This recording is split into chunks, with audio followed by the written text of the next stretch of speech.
Comfort can destroy a life. The story of the bull in the wide green valleys near the European village of Rosenfield, where the grass grew thick and the mornings smelled of dew and soil. There lived a bull named Bruno. Bruno was born different. Even as a calf, he stood taller than the others. His legs were thick, his chest broad, and his eyes carried a spark of restless energy. When the other calves tired, Bruno kept running. When they rested, he explored the edges of the pasture, staring at the hills beyond the fence. The old oxen used to whisper that one is made for hard work or greatness. The farmer noticed too, but instead of preparing Bruno for a strong future, the farmer made a decision that would change everything. Bruno was separated from the others, while young bulls learned discipline by pulling light loads and walking long distances. Bruno was given comfort. Soft hay replaced rough grass, sweet grain replaced simple feed, shade replaced sunlight. "He's too valuable to tire," the farmer said. "Let him grow big first." And so Bruno rested. At first, he enjoyed it. Life felt easy, warm, predictable. Other bulls returned each evening, exhausted but proud.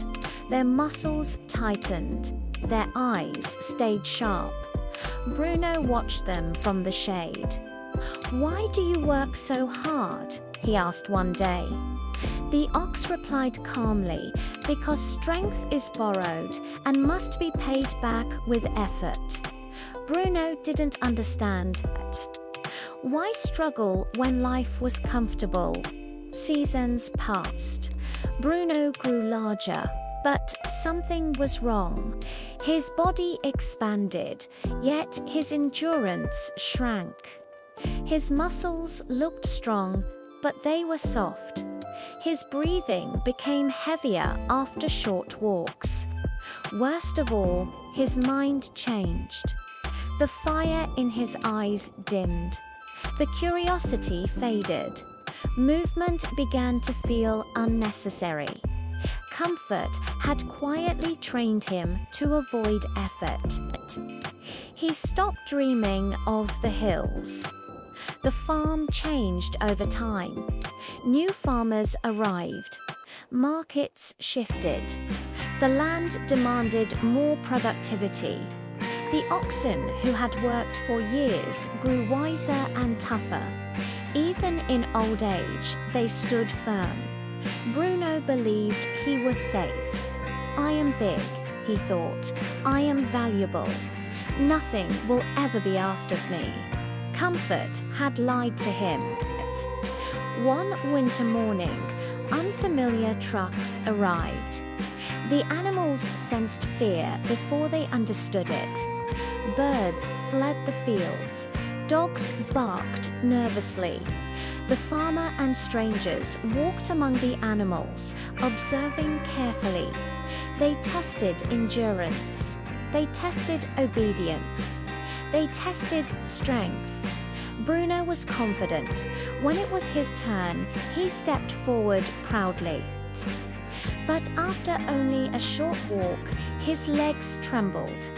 His breath came in gasps. His strength vanished when it was needed most. The stranger shook his head. "He looks strong," he said, "but he has never suffered. He has never been tested." Bruno felt confusion, then fear. Bruno was led away. The road was long. The weather was harsh. The ground was unforgiving. Each step felt heavier than the last. The oxen who walked beside him, older, thinner, scarred by years of labor, moved steadily. "How are you still standing?" Bruno asked weakly. One ox replied softly, "We learned pain early, so it wouldn't destroy us later." Those words cut deeper than any wound. As Bruno struggled forward, memories flooded his mind. The days he chose rest instead of effort, the times he laughed at discipline, the warnings he ignored. Comfort had felt like kindness, but it was neglect in disguise. Bruno realized the truth too late. Comfort didn't protect him, it unprepared him. Under a grey sky, Bruno collapsed. Not because he was weak by birth, but because he had never been allowed to grow strong. And in his final moments, his eyes returned to the hills he once dreamed of, hills he would never reach. Moral of the story: comfort can quietly destroy a life. Not suddenly, not loudly, but slowly. Strength requires resistance. Discipline builds freedom. Hardship trains survival. A life without struggle may feel peaceful, but it leaves you defenseless when reality arrives. Comfort feels safe until life asks something from you. And if you are not ready, comfort will not save you.